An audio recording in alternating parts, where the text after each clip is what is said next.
donne pas envie de monter. C'est de la boîte. –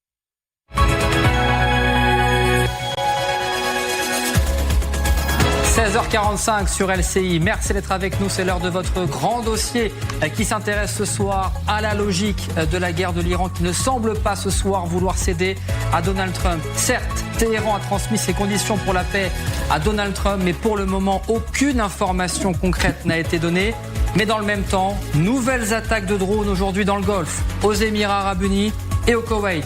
Ce matin, c'est un vraquier appartenant à une entreprise américaine peut-être qui a été touché par des débris. Que cherche réellement Téhéran? Est-ce le retour de la guerre?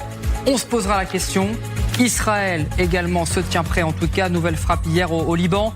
Vous verrez également les images incroyables de cette base militaire que l'État hébreu aurait installée en plein désert d'Irak, dans le plus grand secret. Mais d'abord, écoutons le porte-parole de l'armée iranienne qui prévient, même avec des négociations, en cas d'attaque américaine, Téhéran est prêt à répondre avec force.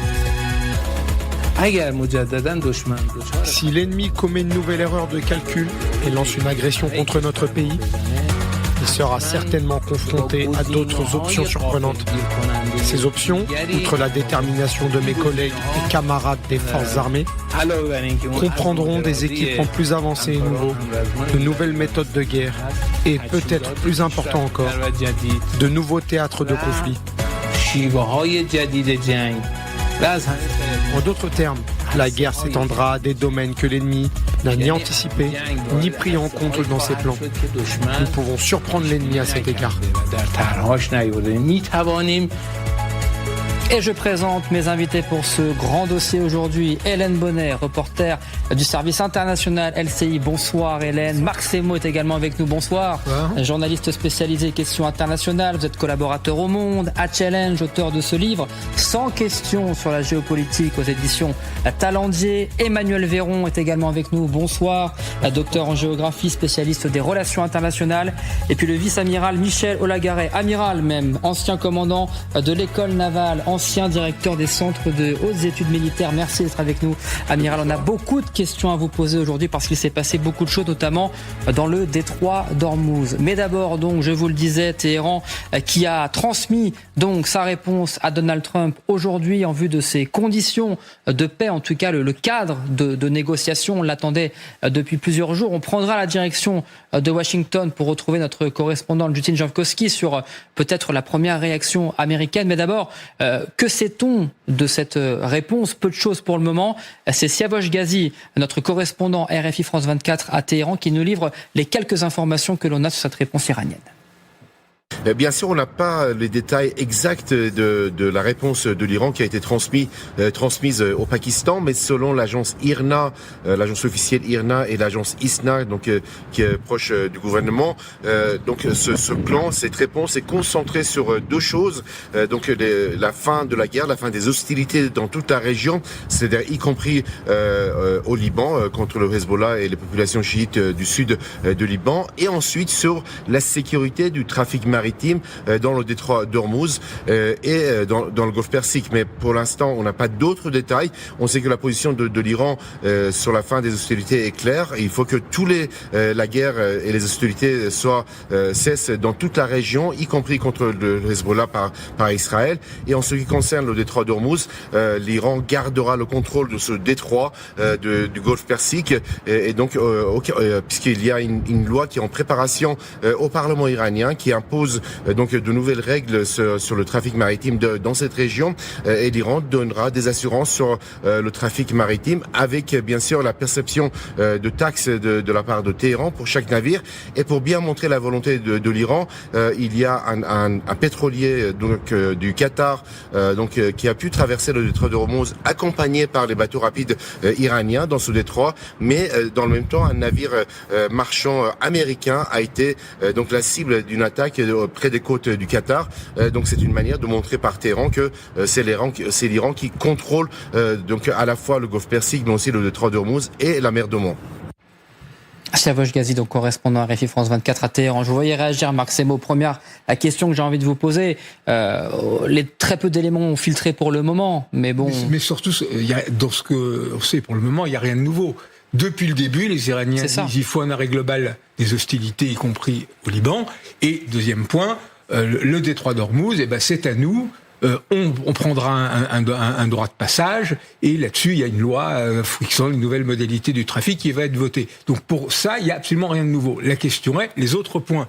Parce que si on fait l'histoire de cette navette diplomatique, on commence par 10 points posé par l'Iran, totalement inacceptable, à la limite de la provocation par les États-Unis. On parle de levée immédiate des sanctions de dommages de guerre payés par les Américains. Enfin bon, totalement irrecevable. Ensuite, il y a une nouvelle mouture en 14 points. Alors, je ne sais pas s'il y a de l'ironie par rapport aux célèbres 14 points de Woodrow Wilson, du diktat imposé à l'Allemagne après la guerre en 1918, qui étaient les 14 points.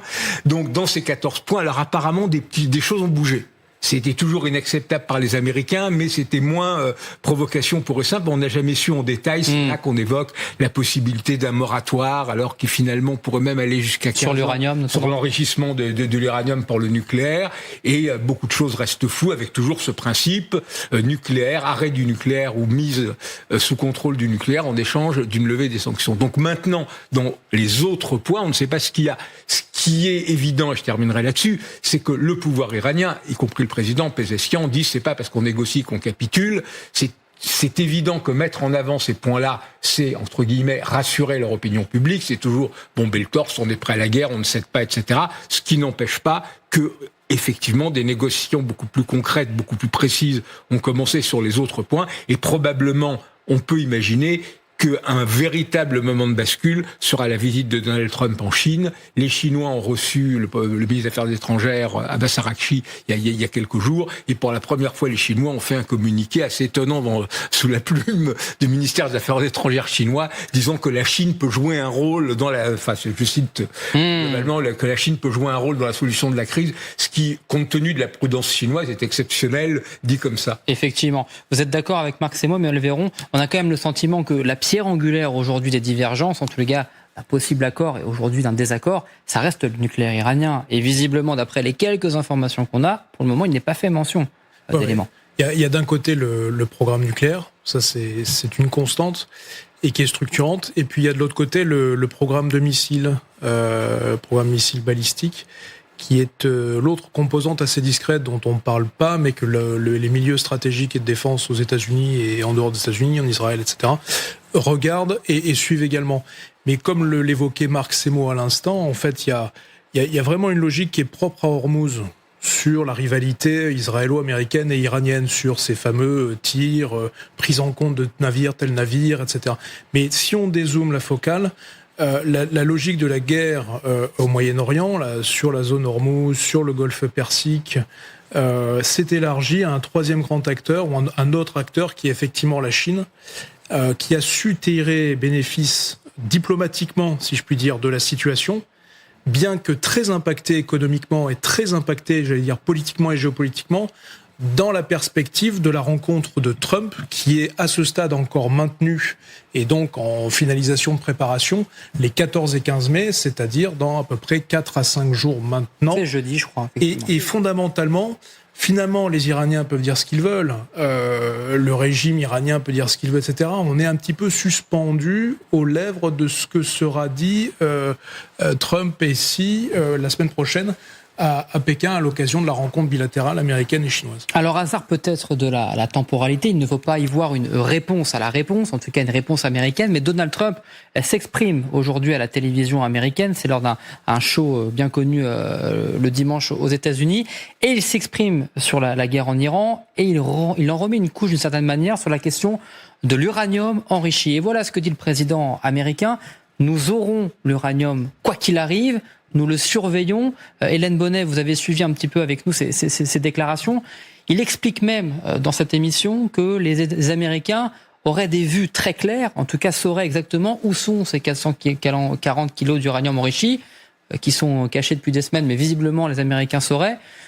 Est-ce qu'il faut y croire ? C'est peut-être pas une réponse directe à l'Iran, mais en tout cas la temporalité interroge quand même. Oui, alors il répond à cette interview hier. très précisément. Donc effectivement, il n'y avait pas de réponse qui était donnée à ce moment-là, mais effectivement, il a été interrogé.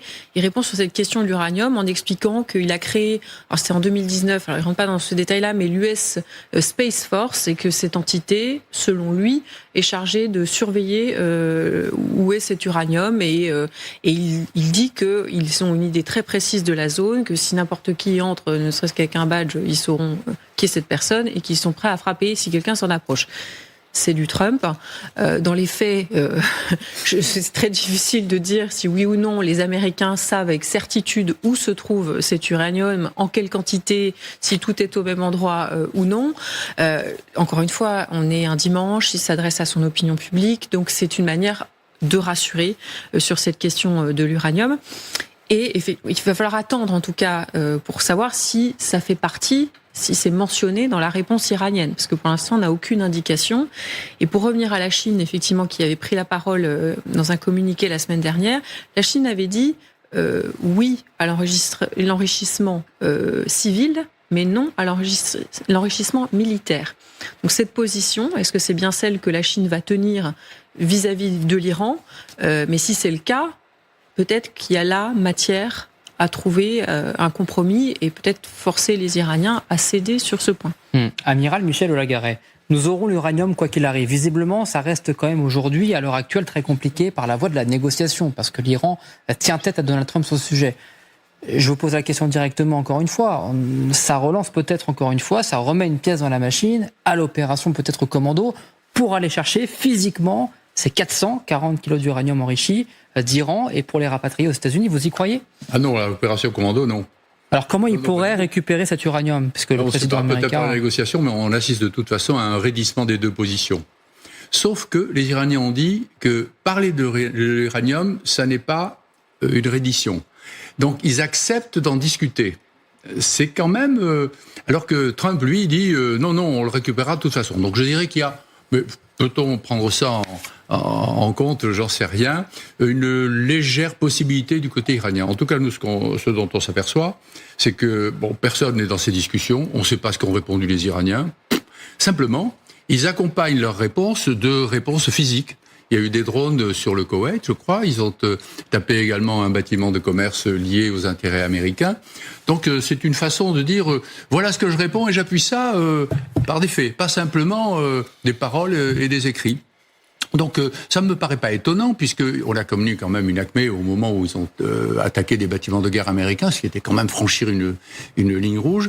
Et ça ne peut pas redescendre très rapidement à un niveau où on s'entend bien, on ne frappe pas au-delà, on discute, etc. Donc il va falloir, je crois, prendre notre mal en patience, attendre que ça diminue un peu, que les tensions baissent, mais on voit que quand même maintenant, les positions sont bien figées, c'est nucléaire d'un côté comme de l'autre, et absence de, justement, ce que vous aviez souligné, de discussion sur les missiles balistiques, parce que là, Israël doit surveiller ça de façon extraordinairement attentive, parce que ce sont eux qui sont au bout de ces missiles, qui sont les cibles de ces missiles. Donc pour l'instant, moi je crois qu'il va falloir attendre quelques jours, et je crains que la mission de Charles de Gaulle ne s'éternise un peu, parce qu'il va falloir d'abord que les forces multinationales viennent, rejoignent, etc.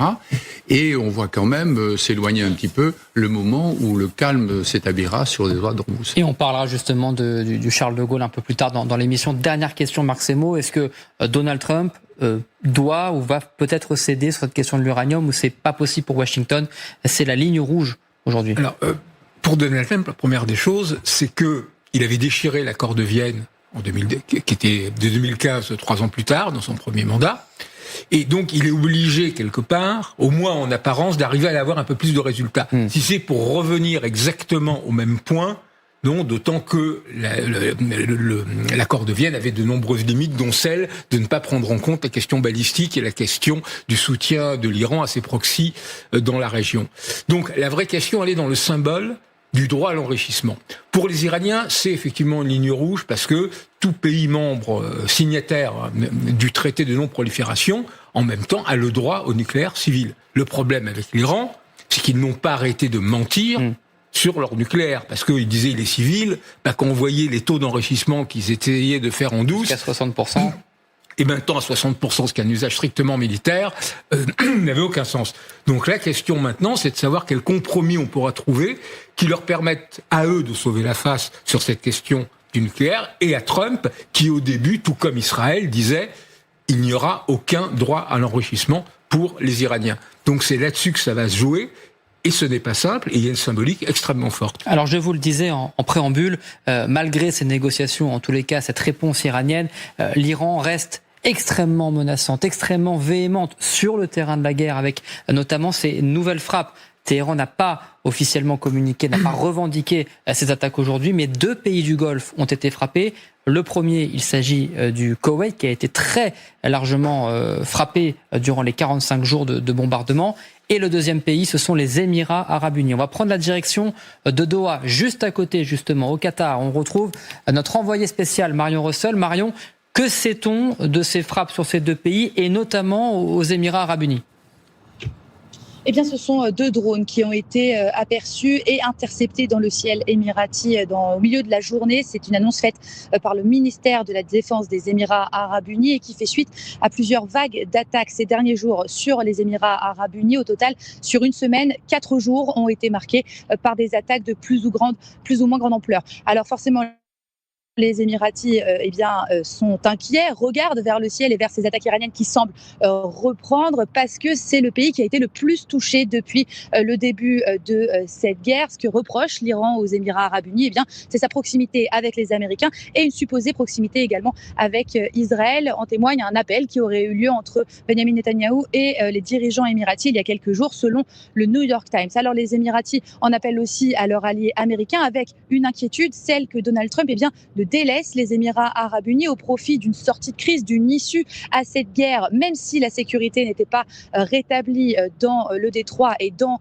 le Golfe. Les Émiratis qui donc payent un lourd tribut là depuis encore quelques jours, malgré le cessez-le-feu, avec des attaques qui se sont perpétrées. Vous l'avez dit, ces attaques, elles ne sont pas seules. Il y a eu aussi le Koweït ciblé aujourd'hui, et au large du Qatar, un navire a été heurté par un projectile. Pour l'instant, pas d'indication s'il s'agit d'un projectile iranien, mais le ministère des Affaires étrangères a dénoncé ces attaques sur une flotte commerciale.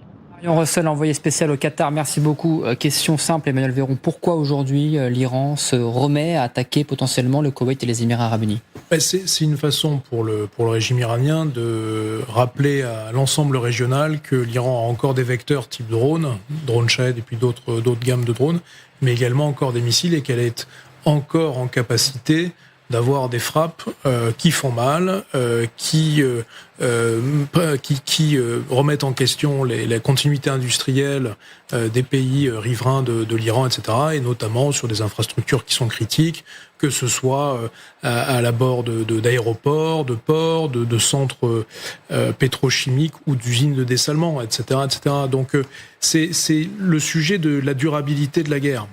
Tant que le régime iranien n'aura pas dit « je m'avoue vaincu, en tout cas je suis fatigué, donc on arrête », la guerre peut continuer, indépendamment des séquences diplomatiques que l'on suit depuis quelques jours, avec les différentes feuilles de papier qui circulent dans les chancelleries pour dire on essaie de se calmer, de se mettre d'accord sur ci, sur ça, etc. Donc il y a une possibilité d'une continuité de la guerre encore de longues semaines, encore de longs mois, dans cet ensemble régional du Golfe Persique, avec comme point et centre de gravité le détroit d'Ormuz, parce que l'Iran a encore de très nombreux vecteurs, malgré les destructions israéliennes et américaines. Et on parle notamment parfois de 70% encore des vecteurs, des missiles qui sont disponibles pour l'Iran. L'autre menace ces dernières heures de l'Iran, il s'agit de la menace sous-marine. On n'avait peut-être pas vu, on connaît la menace marine, on connaît éventuellement aussi également la menace terrestre, balistique, mais ces dernières heures, c'est la menace sous-marine qu'a lancée les Iraniens. On va faire un point avec vous, Kadi Adoumdouas, parce que on découvre peut-être aujourd'hui, mais effectivement, l'Iran a eu, en tout cas peut-être encore, vous allez nous expliquer, des sous-marins et une armada sous-marine à sa disposition. Oui, ça vaut la peine de s'y arrêter, effectivement. Alors, ce qu'il faut savoir, c'est qu'avant ces frappes américaines, l'Iran disposait d'environ 25 à 30 bâtiments sous-marins. Alors, 3 sous-marins lourds, ce qu'on appelle de classe kilo, ce sont des engins russes qui datent des années 90. Et alors, sur le papier, évidemment, ce sont les plus puissants, mais ils sont très vieillissants, donc ce qui est un des principaux inconvénients de ces bâtiments. Alors l'Iran comptait aussi un A3 Fateh, ce sont des sous-marins côtiers de conception iranienne et surtout une vingtaine de ce qu'on appelle mini-sous-marins, des Ghadir également, parfaits donc là pour les eaux du Golfe Persique qui sont un peu profondes. Alors c'est surtout de ces mini-sous-marins dont il est question aujourd'hui. Les sous-marins lourds, donc on l'a dit, sont quasi obsolètes et surtout ils ne sont pas du tout adaptés à la navigation dans les eaux du Golfe Persique qui sont peu profondes. Alors les mini-sous-marins, et plutôt ce sont des dauphins, comme le dit le contre-amiral Irani qu'on a vu tout à l'heure. En fait, ils servent à tendre des embuscades, à poser des mines et surtout à mener des opérations commando. L'idée, c'est évidemment de rendre ce détroit d'Ormuz dangereux et très difficile à traverser pour les navires ennemis. Alors aujourd'hui, Washington nous dit que la flotte sous-marine iranienne est quasi éliminée, ou en tout cas, qu'elle a été rendue inopérante, notamment en raison des frappes qui ont touché leurs unités, qui ont détruit en partie de nombreux sous-marins à Bandar Abbas. Alors certains experts estime malgré tout aujourd'hui que plusieurs de ces mini-sous-marins ont pu survivre ou alors qu'il y a des sous-marins cachés. Téhéran, en tout cas, nous dit être en train de reconstituer, si vous voulez, rapidement ces mini-sous-marins. Alors, est-ce une menace réelle ou est-ce que c'est une intox ? En tout cas, ce qu'on sait, c'est qu'une flotte sous-marine robuste, ça demande du temps. Et du temps, Téhéran n'en a pas nécessairement. Effectivement. Merci beaucoup, Kadi Adoumdouas. On est en ligne avec le colonel Pierre de Jong. Bonsoir, colonel. Je rappelle que vous êtes consultant défense géopolitique LCI. La première question qu'on se pose, c'est que même si on a des doutes encore sur l'existence de ces sous-marins, en tous les cas peut-être en nombre, est-ce qu'elle peut quand même gêner sérieusement les Américains dans leur opération de blocus dans le détroit ? On voit bien qu'aujourd'hui, la question n'est pas de savoir s'ils vont s'en servir ou pas. Ils ont été probablement frappés à différentes reprises. Encore une fois, les Iraniens, font du déclaratoire. Ils vont faire de la gesticulation. Donc aujourd'hui, ils vont communiquer sur ces engins, sur les sous-marins de poche. C'est des petits engins. Alors, un peu plus que de poche. Vous voyez, ils doivent faire une dizaine de mètres de long. Donc, c'est des petits engins qui ont des missions extrêmement limitées. Mais en fait, c'est pas le hasard. Le fait qu'ils communiquent maintenant, c'est pas le hasard du tout. Pourquoi ? Parce qu'on voit bien, il faut raccrocher ça, un exemple, au tir qu'il y a eu sur le Koweït et sur les Émirats hier, et sur la destruction ou les missiles ou le drone qui a été tapé, le bateau qui était au large du Qatar. En fait, le problème, c'est que les Iraniens entretiennent une espèce d'ambiance qui assoit leur crédibilité. C'est ça l'objectif. Pourquoi ? Parce qu'autour d'eux, il y a un environnement qui va discuter, négocier. On voit bien que les discussions et les négociations au Pakistan vont démarrer un jour ou l'autre, donc il faut être en situation de force. Et puis on voit bien qu'en Chine, il y a une autre problématique, c'est que la discussion qui va avoir lieu entre Trump et Xi Jinping entre le 14 et le 15 mai, va évidemment sur la table, il va y avoir la question de l'Iran d'une façon ou d'une autre. Donc l'Iran démontre encore une fois sa crédibilité, ses moyens. Alors aujourd'hui, les moyens militaires de l'Iran sont extrêmement limités, à l'exception de la question des drones. Je pense que même au niveau missile, ils ont déjà bien baissé en quantité. En tout cas, aujourd'hui, ils se servent que de drones pour menacer les pays du Golfe. Donc tout ça fait partie d'un ensemble global, et les sous-marins de poche sortent miraculeusement à ce moment-là, parce que ça correspond encore une fois à une manière d'exercer une pression sur les pays de la région et sur la marine américaine. Je me tourne également évidemment vers l'amiral Michel Olagaret. Ces sous-marins, que sait-on exactement de cette puissance ? Est-ce qu'elle peut quand même, sérieusement, même si on est dans l'effet d'annonce, encore une fois, le colonel le rappelait, mais concrètement, est-ce qu'elle peut faire... Comment elle peut gêner le blocus américain ? On ne sait surtout pas combien il en reste. Parce que quand même, à l'occasion de leurs frappes lourdes et puissantes des premières semaines, le port de Bandar Abbas a été visé, les bases navales ont été visées. C'est là que sont les sous-marins, à Bandar Abbas, à Yezk et enfin peut-être un peu à Kashem. Mais combien en reste-t-il ? On ne sait pas trop. Les Américains le savent peut-être un peu plus parce qu'une épave de sous-marin, puis on voit bien ce sur quoi on frappe. Les sous-marins océaniques, les 3000 tonnes, je pense pas qu'ils soient en très bonne forme. Toujours est-il que c'est quand même une masse, même vis-à-vis des grands bâtiments américains qui sont technologiquement très très bien équipés pour les détecter éventuellement. Mais enfin, on ne sait jamais. Donc ça fait peser une menace, ça maintient les forces plus attentives, un peu plus loin des rives, etc. Non, ce qui est le plus dangereux, ce sont les sous-marins de poche dont vous avez parlé, madame, qui, eux, peuvent éventuellement être cachés dans des souterrains et autres. Alors, il n'y aura pas de base sous-marine. Certains d'entre vous connaissent les bases de Brest, les bases de Lorient. Ce sont de gigantesques monuments avec des épaisseurs de béton colossales. Donc, c'est beaucoup plus discret, bien sûr, parce que pour des sous-marins de 120 tonnes ou ou de 300 tonnes, c'est tout petit, vous mettez ça dans des tunnels, c'est pas si facile que ça. Donc peut-être sont-ils protégés.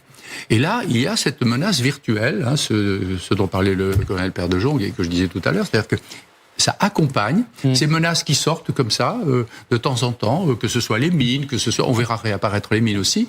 Donc tout ça sort de temps en temps pour accompagner les négociations.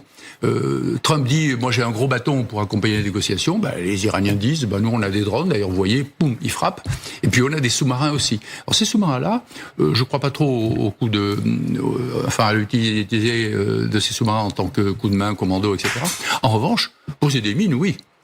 Alors poser des mines, oui, et puis éventuellement même se poser sur le fond, attendre tranquillement, et là peut être une vraie menace, même sur des bâtiments de guerre américains, parce que dans ce détroit qui est resserré et dans lequel le fond est relativement faible, eh bien l'avantage va aux micro-sous-marins plutôt qu'aux bâtiments tels qu'on a vu, 8 000, 10 000 tonnes, extrêmement armés, même que pour les luttes anti-sous-marines. Et peut-être même sur la question de ces câbles sous-marins, parce que c'est l'autre menace donnée par l'Iran il y a quelques heures. Restez avec nous dans le grand dossier, on y reviendra juste après la pause.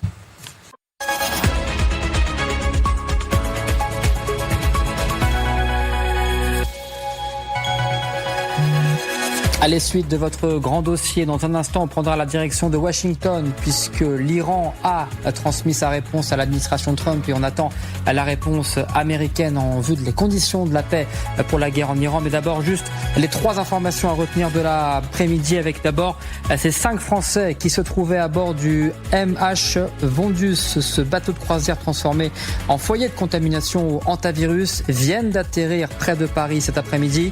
Les évacuations avaient commencé sous haute surveillance ce matin à Tenerife, aux Canaries, et se poursuivront jusqu'à demain. Le dernier bilan, je vous rappelle, de cette contamination au hantavirus, 3 morts et 6 cas confirmés. La politique avec Édouard Philippe qui esquisse les contours de son lancement dans la course au présidentiel. En meeting à Reims, il a annoncé la formation d'une direction collégiale de la campagne et la tenue d'une grande réunion publique en juillet. Ma candidature vient de loin, elle ne s'improvise pas, a déclaré l'ancien Premier ministre à la tribune. Et puis en ce 10 mai, journée nationale des mémoires de la traite de l'esclavage, cérémonie au Sénat à Paris, vous le voyez, en présence du Premier ministre Sébastien Lecornu qui a présidé l'hommage traditionnel. Lecture d'un extrait du discours de Christiane Taubira, intervention de Jean-Marc Ayrault, président de la Fondation pour la mémoire de l'esclavage. Cette année marque les 20 ans de cette journée et les 25 ans de la loi Taubira, reconnaissant la traite négrière et l'esclavage en tant que crime contre l'humanité. Voilà pour l'essentiel des titres. On va tout de suite prendre la direction de Washington. On retrouve notre correspondante TF1 LCI, Justine Jankowski. Bonsoir Justine. Puisqu'on le rappelle, l'Iran aurait transmis donc sa réponse à Donald Trump en vue des conditions de la paix. Que sait-on exactement de cette lettre envoyée au président Trump? A-t-on des éléments de dernière minute? Bien plus de 2 heures après cette communication de Téhéran, on n'a toujours pas de réaction ni de l'administration Trump, ni du président américain lui-même. En revanche, il y a une interview de Donald Trump qui est sortie il y a quelques heures, une interview qui a été diffusée sur une petite chaîne du câble sur YouTube également, réalisée par une interview par une ancienne journaliste de CBS. La journaliste lui pose des questions, notamment sur le nucléaire iranien et sur l'uranium enrichi. Donald Trump a cette réponse. On finira par mettre la main dessus. La question du nucléaire, elle est effectivement, selon la presse américaine, elle fait partie du plan de paix qui a été transmis aux Iraniens. Il y a des dispositions pour que les Iraniens mettent fin à leur programme d'enrichissement nucléaire et qu'en contrepartie, les Américains lèvent leurs sanctions. On ne sait pas quelle est la réponse de Téhéran sur ce point, mais on sait qu'il est très important pour Donald Trump. Depuis le début de cette guerre, il martèle qu'il ne faut absolument pas que Téhéran ait accès à l'arme nucléaire. C'est d'ailleurs comme ça qu'il justifie cette guerre ici auprès de l'opinion publique américaine. Rappelez-vous, pas plus tard qu'hier, il a partagé sur son réseau social un sondage qui dit que la majorité des Américains préfèrent que l'Iran n'ait pas accès à l'arme nucléaire plutôt que la guerre se termine trop tôt. Et c'est une manière pour Donald Trump de dire qu'il a raison de s'être lancé dans ce conflit. Merci beaucoup Justine Jankowski, correspondante TF1 LCI À Washington, évidemment, on parlera juste après, encore une fois, de cette réponse iranienne dans le grand dossier. Mais juste avant, on parlait des sous-marins avec vous, amiral Olagaray, cette menace iranienne sur ces sous-marins dans le détroit d'Ormuz. L'autre menace qui vient avec, j'ai envie de dire presque, c'est cette menace qui pèse cette fois sur les câbles de télécommunications dans le détroit d'Ormuz. C'est la nouvelle menace, le nouveau chantage de Téhéran pour faire plier notamment les États-Unis. Des centaines de kilomètres de câbles, évidemment. C'est la nouvelle guerre. Mais de quoi parle-t-on exactement ? On va faire un point avec vous, Pierre-Olivier Dantan, parce que on ne le sait pas forcément, mais le détroit d'Ormuz regorge de centaines et de centaines de kilomètres de ces câbles de télécommunications. Exactement, Quentin, des centaines et des centaines de kilomètres de câbles déployés dans le détroit d'Ormuz, des câbles comme celui-ci que vous voyez à l'écran qui sont très importants pour les échanges internationaux. On estime que 95% des communications mondiales passent par ces lignes, Internet notamment, évidemment. Les transactions financières, les données, vos données, peut-être stockées dans le cloud, tous ces outils pourraient être impactés.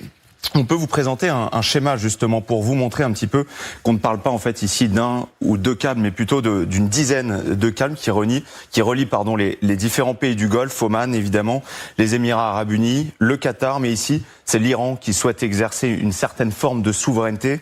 Regardez ce que dit Fars, agence de presse proche de Téhéran. Le passage des câbles sous-marins doit être effectué avec autorisation et paiement de droits de passage. Les entreprises étrangères devant opérer sous les lois iraniennes. Cette menace, en réalité, est un moyen pour l'Iran de mettre la pression sur les États-Unis dans le cadre des négociations. Et ce n'est pas la première fois que ces câbles dans le détroit d'Ormuz sont menacés ou sont au cœur du conflit. Effectivement, Quentin, il y a quelques semaines déjà, Téhéran menaçait carrément d'endommager ces câbles afin de créer une forme de chaos dans la région.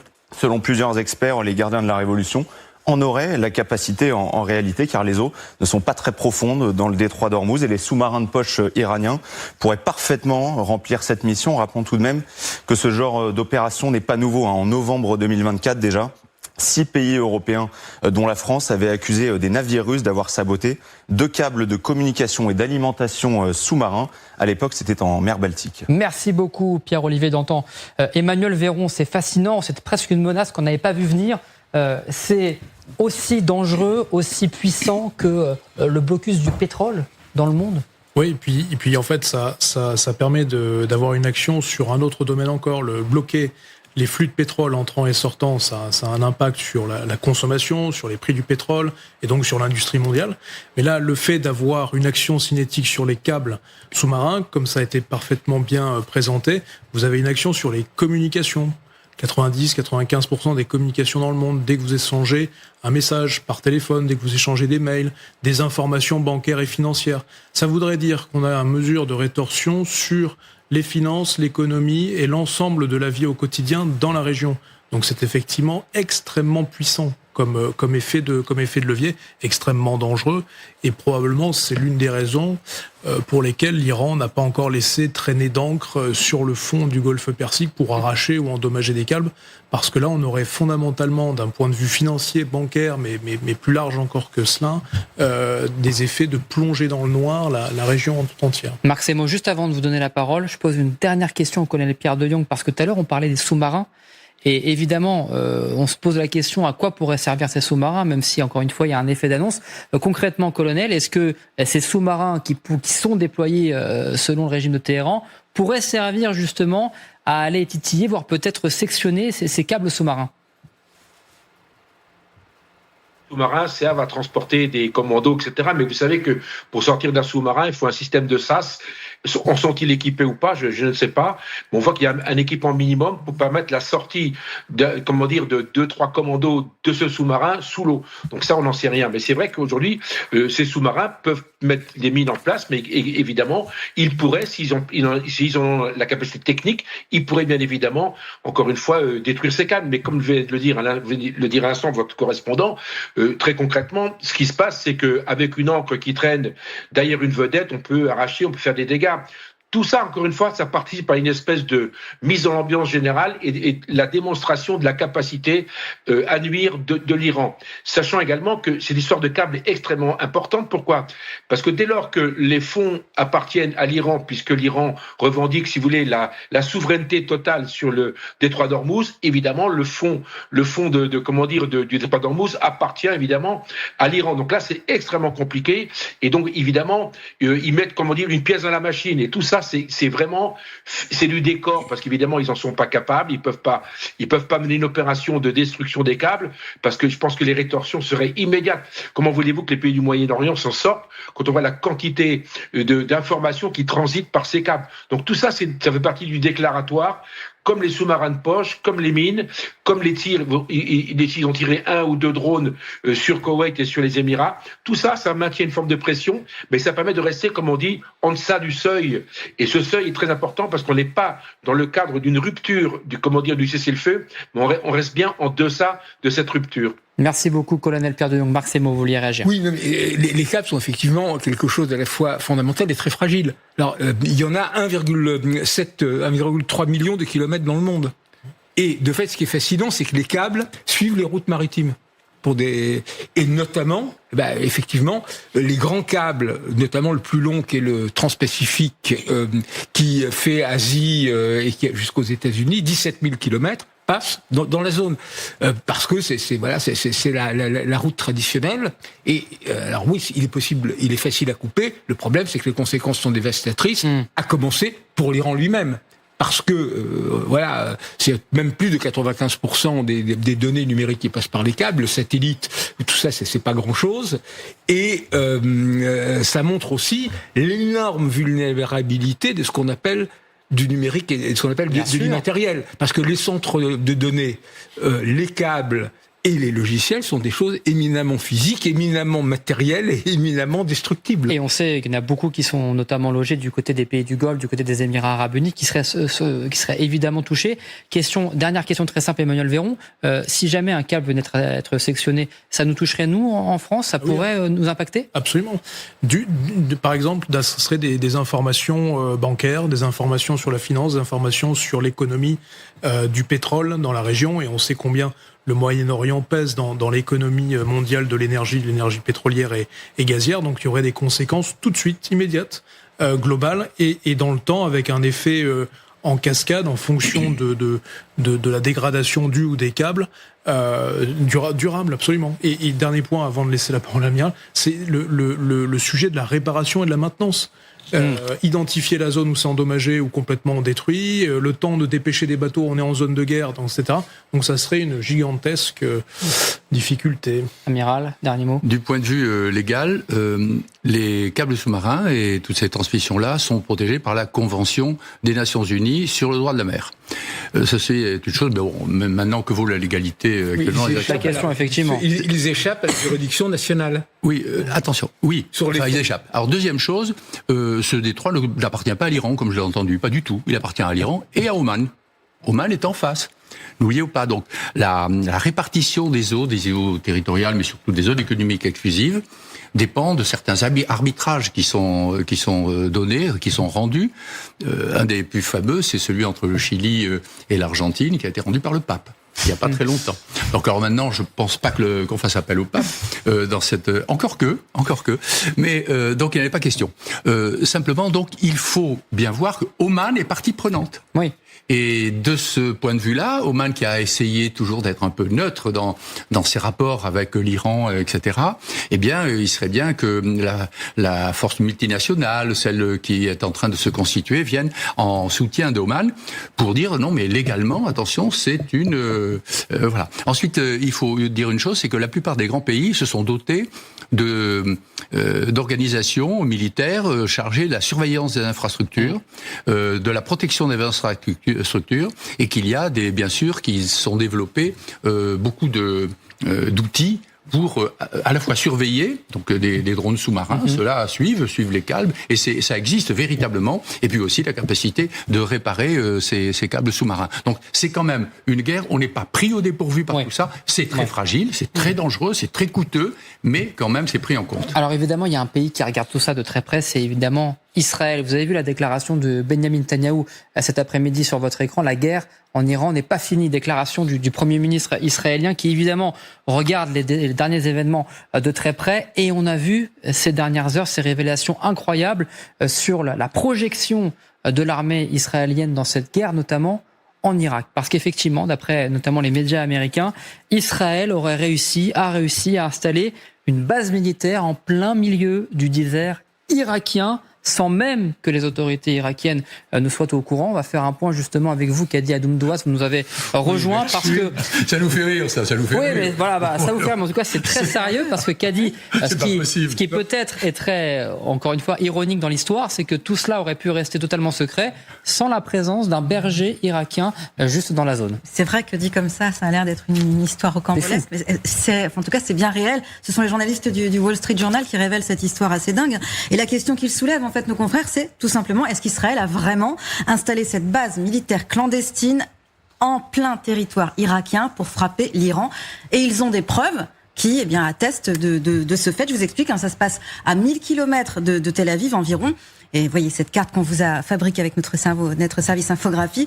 Et donc, cette installation, elle aurait été mise en place juste avant le conflit avec l'Iran, dans le désert, donc dans une zone très peu peuplée, évidemment. Elle avait été utilisée d'ailleurs, cette base, par les Américains, et elle servait de passerelle, de plateforme avancée. Et donc, jusqu'à ce que le pot-au-rose soit découvert, si je puis dire, cette base, elle abritait des forces spéciales de l'armée de l'air israélienne, principalement des troupes entraînés aux missions commando. On parle aussi d'unités spécialisées dans la recherche et dans le sauvetage au cas où un soldat israélien aurait été abattu effectivement au-dessus de l'Iran. Alors, vous l'évoquiez tout à l'heure, Quentin.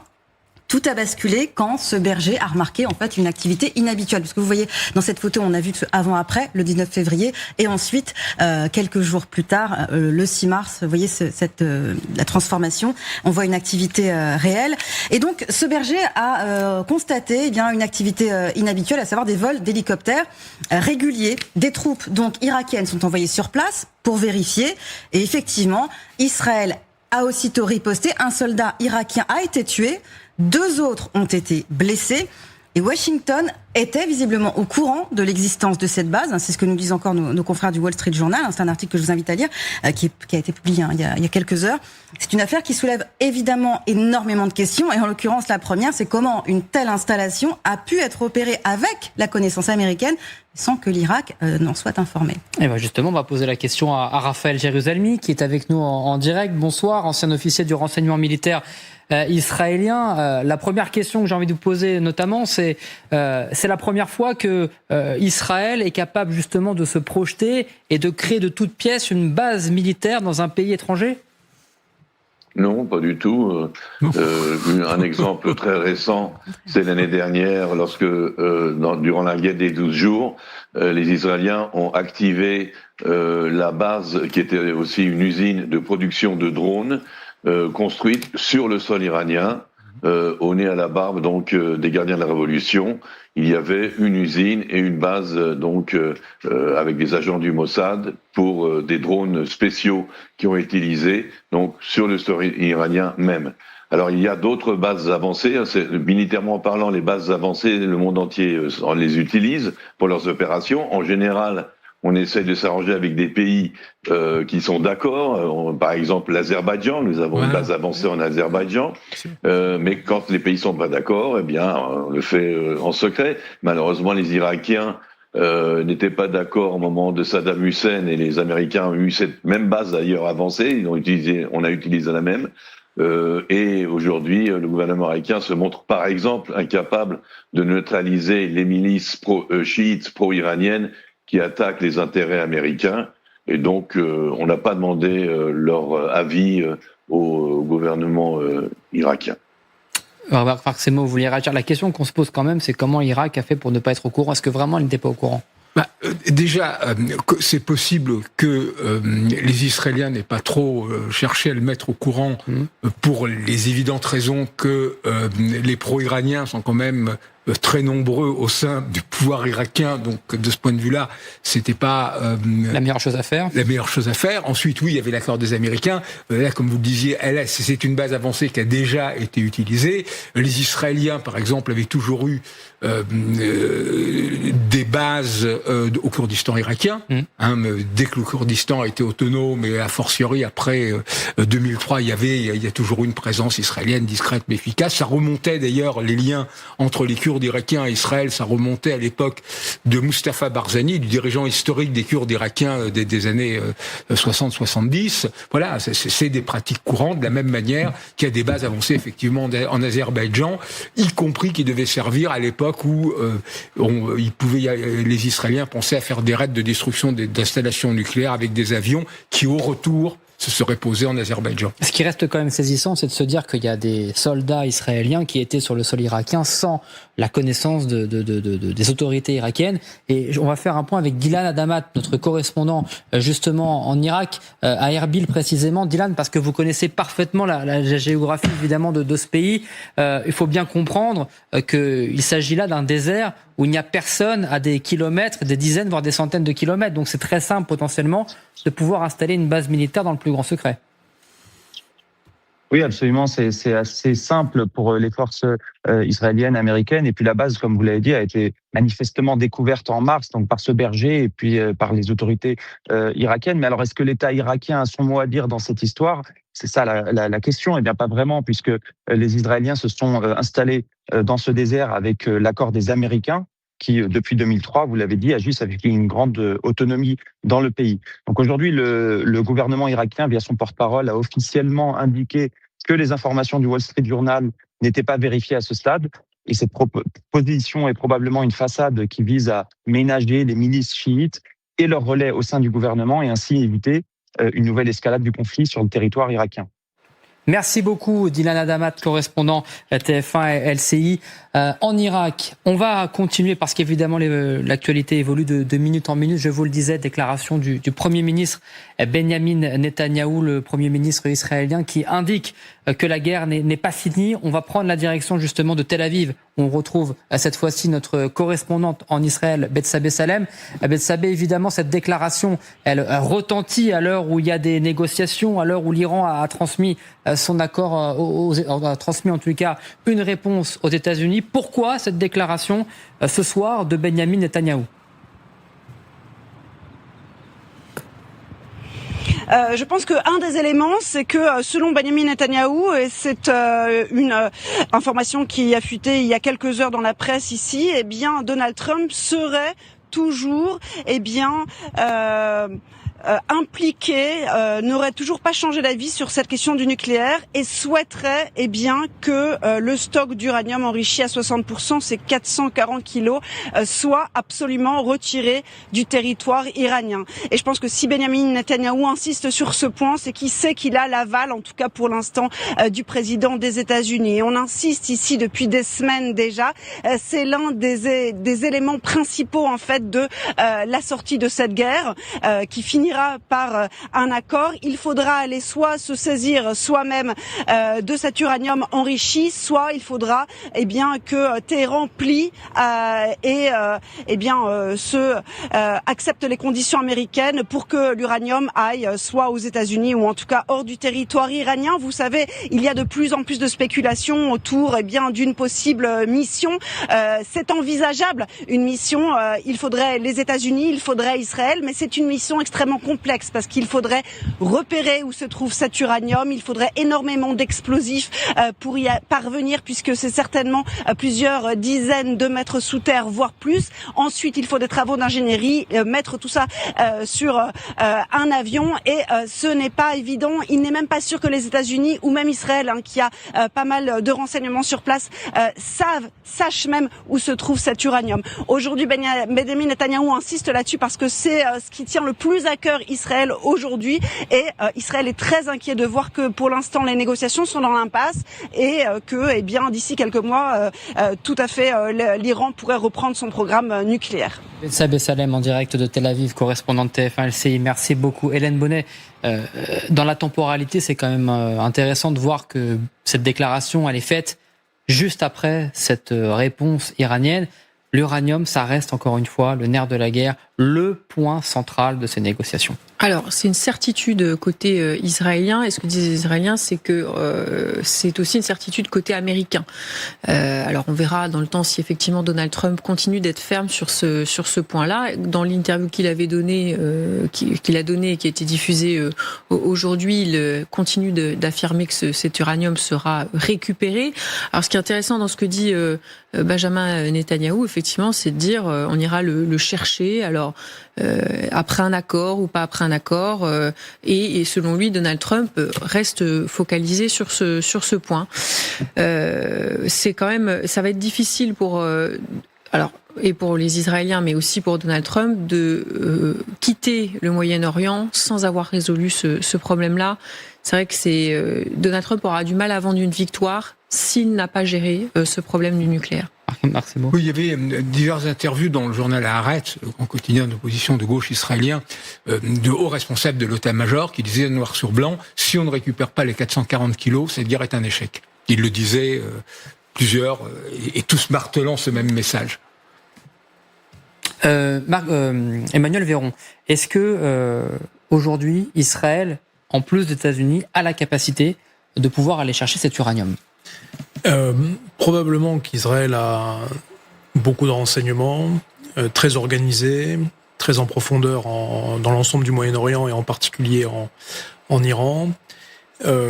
Israël a des équipes militaires, d'ingénieurs et la logistique pour envisager des opérations complexes. Maintenant, il y a l'incertitude de la réalité de la quantité même de ce produit, puisqu'on parle beaucoup de 400 et quelques kilos depuis maintenant de longues semaines, de longs mois, mais il y a de fortes hypothèses pour que ça soit multiplié par 2 ou par 1,5, le volume total de cet uranium. Il y a une autre hypothèse qui est celle d'une dispersion de ces différents matériaux, donc par définition dans plusieurs lieux d'Iran, donc qui vient complexifier une opération pour prendre en compte et maîtriser ce produit. Et enfin, dernier élément, c'est plutôt la situation de l'Iran elle-même, c'est-à-dire où en est concrètement la situation politique de l'Iran. Je m'explique brièvement. On a beaucoup évoqué par ailleurs le sujet d'une prise en compte par les gardiens de la révolution du pouvoir politique en Iran sur la théocratie, sur les religieux, etc. Probablement. La question est de savoir la durabilité politique des gardiens de la révolution en Iran et de leur articulation à l'opinion, avec des guillemets, ou en tout cas la dimension de la société civile iranienne, les suivants étant articulés à eux ou pas. Pourquoi je dis ça ? Parce que s'il y a une opération pour situer, pour localiser, pour prendre en compte ce produit-là, c'est nécessairement pas une question uniquement d'opération spéciale avec des commandos, etc. Mais ça déborde très largement sur le cadre politique et diplomatique. C'est une opération qui est extrêmement complexe et d'envergure. Et bien évidemment, au regard du matériau lui-même, il y aura un sujet vis-à-vis de la Russie probablement, et il y aura un sujet bien évidemment vis-à-vis de Trump et de l'administration américaine. Raphaël Jérusalemi, vous êtes toujours avec nous, ancien officier du renseignement militaire israélien. Je vous pose un peu la même question qu'à Emmanuel Véron. Est-ce qu'aujourd'hui Israël a les capacités d'aller chercher cet uranium enrichi physiquement ? À quoi pourrait ressembler une telle opération ? Alors, les capacités, oui. C'est une opération extrêmement audacieuse et compliquée dont Tsahal a quand même l'habitude.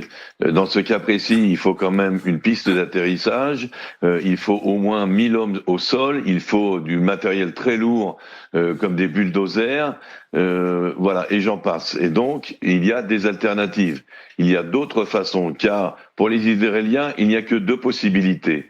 Ou on met fin véritablement à toute menace nucléaire iranienne, et ça ne peut pas arriver sans la chute du régime des Mollahs, des gardiens de la Révolution.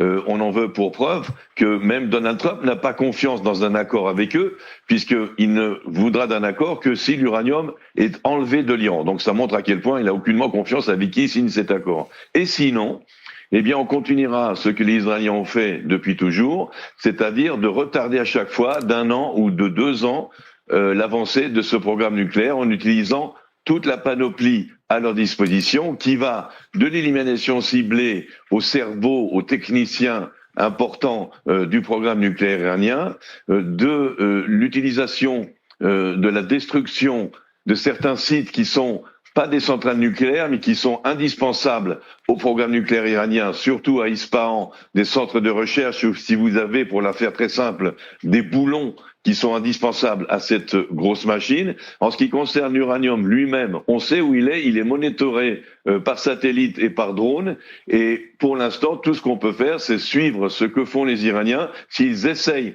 de le déterrer ou de le retirer, eh bien, il faut tout simplement les en empêcher. Il faut à chaque fois reboucher le trou, si vous voulez, à chaque fois qu'ils essaieront de le déboucher.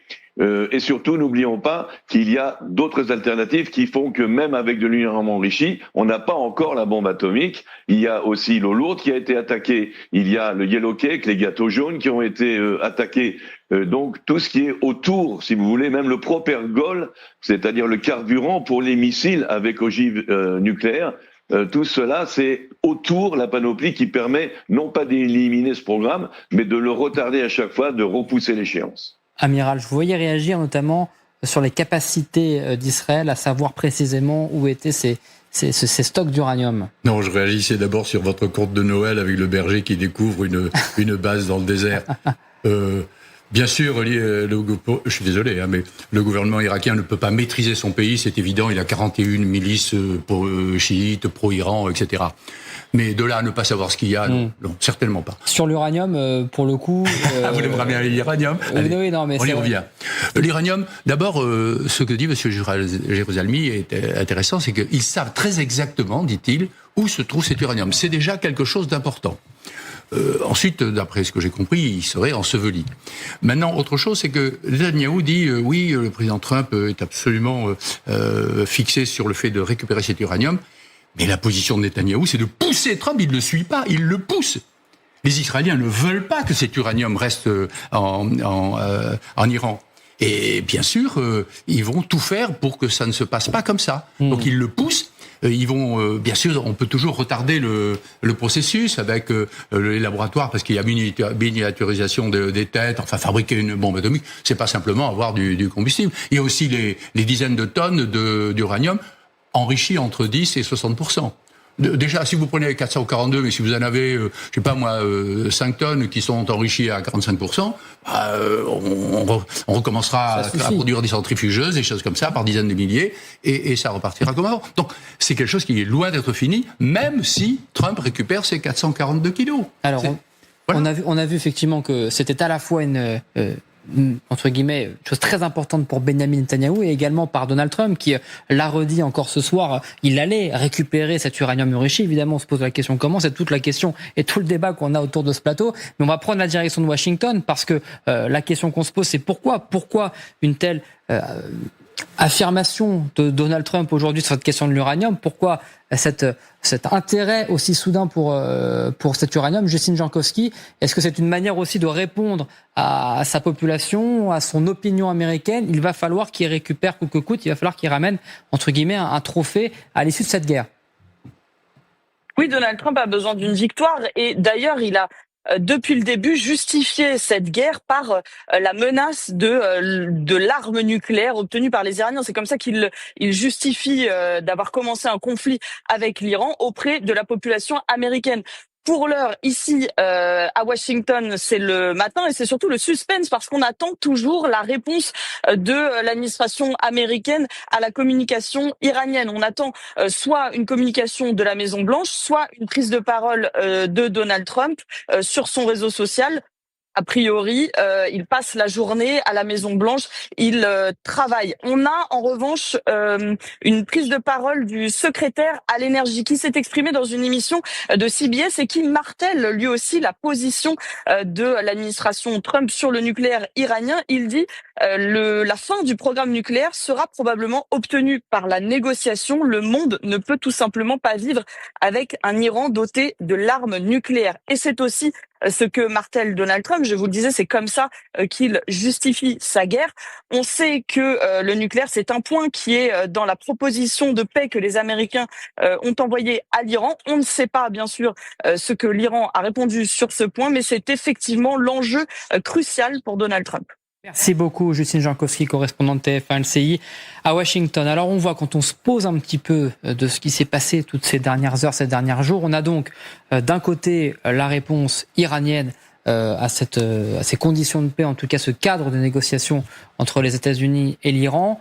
On l'a vu tout à l'heure, un peu plus précédemment, ces frappes qui se multiplient, notamment dans le Koweït et aux Émirats Arabes Unis, des frappes qui sont imputées évidemment à l'Iran, même si l'Iran n'a pas revendiqué. Et on a le sentiment, encore une fois, que évidemment les négociations prennent du temps, mais presque que l'Iran joue la montre d'une certaine manière, parce qu'évidemment ils ont du temps, et peut-être une raison pour expliquer tout cela, c'est que l'Iran est aidé également par ses alliés qui sont ses voisins proches, notamment à l'Est, par la mer Caspienne notamment. Il y a des informations des médias étrangers qui rapportent que des cargaisons entières, notamment de matériel militaire, passent par cette mer Caspienne. Vous allez voir la carte dans un instant, notamment avec vous, Kadia Doumdouaz, parce que l'Iran peut compter sur ses alliés, et évidemment, il se tourne vers un grand allié historique. Il s'agit notamment de la Russie. Oui, c'est la route de survie de l'Iran, effectivement, avec les Russes. Ces 4 dernières années, en fait, cette voie est devenue stratégique et vitale, il faut le dire, pour l'Iran. Vous allez voir cette carte, justement, que vous évoquiez à l'instant, Quentin.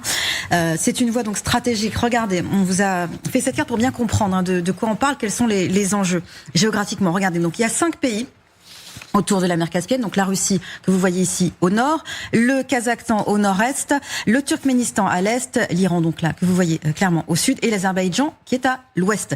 Alors donc cette voie elle permet surtout effectivement à Téhéran et Moscou de contourner évidemment les sanctions internationales et le fameux blocus du détroit d'Ormuz. Donc les ports iraniens fonctionnent 24 heures sur 24, et en l'occurrence le port de Bandar Anzali pour importer notamment de la Russie du blé, du maïs, de l'huile de tournesol, etc. En mars, Israël a frappé justement Bandar Anzali pour perturber cette liaison russo-iranienne. Le trafic, il faut dire, avait considérablement augmenté ces derniers mois. On parle de plusieurs millions de tonnes de céréales russes qui transitent désormais par cette route qui est plus sûre que la voie de la mer Noire. Alors on parle de céréales, mais évidemment pas que. Côté militaire, évidemment, des responsables américains affirment que la Russie expédie des composants de drones pour aider l'Iran à reconstituer son arsenal. N'oublions pas que cette coopération, elle est bilatérale. Téhéran a fourni, rappelez-vous, des drones Shahed à Moscou contre l'Ukraine. On en a parlé sur nos plateaux. En échange, Moscou donc envoie à Téhéran des composants et des technologies pour les droneurs. Cette route peut-elle vraiment aider l'Iran à survivre? En tout cas, elle offre une bouée de secours évidente, même si les volumes transportés restent quand même assez limités. Merci beaucoup, Kadia Doumdouaz. Juste regarder la dernière information qui vient de nous parvenir, une réponse iranienne concernant le déploiement forcé, notamment du Charles de Gaulle. Si le déploiement français évolue, entre guillemets, et se rapproche de l'Iran, la réponse sera immédiate. Information donnée par les médias iraniens. Ça monte quand même d'un cran, je crois, d'après mes informations, en tout cas d'après ma mémoire, que c'est la première fois que l'Iran menace aussi directement la France de représailles. Oui, et surtout, c'est dans la logique à la fois des pressions que font les deux camps, dans une certaine logique escalatoire. Ensuite, la France est quand même à un accord de défense extrêmement étroit avec les Émirats. La France a aidé à détruire un certain nombre de missiles ou de drones lancés contre les Émirats pendant ce conflit. Qu'est-ce que va faire la France en arrivant sur zone si la situation dégénère, si les Émirats se trouvent plus impliqués, si les Émirats rentrent dans le conflit, ne se contentent pas simplement de détruire les missiles, les drones qui la visent. Donc on est dans une logique d'escalade, pour le moment, qui est purement verbale, mais c'est tout à fait logique.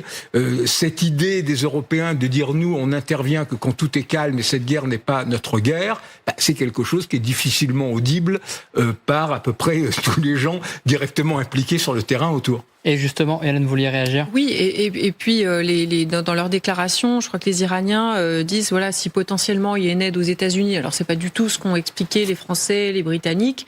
Ils ont dit que c'était là pour l'après, pour une opération de sécurisation. Mais c'est aussi une forme de réponse, c'est-à-dire on entend beaucoup les Iraniens ces derniers jours dire non mais nous on va prendre le contrôle, on a le contrôle du détroit, on va pas le lâcher comme ça, on va le monétiser. Donc c'est une forme de réponse aussi à la France et à ses alliés qui disent non mais il n'est pas question que ce détroit soit privatisé. On va s'en assurer après coup. Voilà, on est aussi sur une réponse vis-à-vis du contrôle de ce détroit. Et quand on lit cette menace, en tout cas cette déclaration iranienne contre la France, on pense évidemment au porte-avions Charles de Gaulle qui est actuellement déployé sur zone et qui se rapproche. Regardez cette dernière image, notamment publiée sur les réseaux sociaux en source ouverte, le Charles de Gaulle qui a été aperçu du coup en mer Rouge. Donc pour bien situer la carte, on se situe du coup non pas dans le golfe Persique, mais en amont entre guillemets, entre notamment si je me trompe pas le Yémen. Enfin, on sait pas, il y a l'Arabie Saoudite, il y a le Yémen. En tout cas, on se rapproche un petit peu. Amiral, question simple, avec cette déclaration iranienne, est-ce que aujourd'hui le Charles de Gaulle est une cible des Iraniens? S'il se rapproche, puisqu'il faut quand même prendre au sérieux toutes les menaces, mais a priori, il ne va pas se rapprocher. Il va rester bien au-delà de la ligne de blocus des Américains, donc ça fait plus de 450 km, largement plus de 450 km des détroits d'Ormuz. Mais je suis tout à fait d'accord avec ce qu'a dit Madame Bonnet, bien sûr, c'est pour après, il marque le coup pour après. Malgré le coup de téléphone explicatif, mais comme ça a été dit, c'est très difficile d'expliquer une position médiane, etc., le coup de fil qu'il y a eu entre le président Macron et le président iranien Pezeshkian. Donc il y a eu des explications, manifestement, elles n'ont pas été suffisantes, ou on n'a pas voulu les comprendre, mais c'est tout à fait marquer le coup pour après, en disant attention, mais même après, ce détroit sera à nous. Il montre bien que ce sera très difficile. D'abord, les négociations Iran et États-Unis seront très compliquées. On en a, je vous l'ai dit tout à l'heure, pour un bon moment. Le Charles de Gaulle est là-bas, peut-être pour un bon moment, avec les forces multinationales. Mais ensuite, il y aura toutes les négociations avec tous les pays qui doivent être le plus nombreux possible pour faire peser sur l'Iran une pression suffisante pour que Hormuz soit ouvert.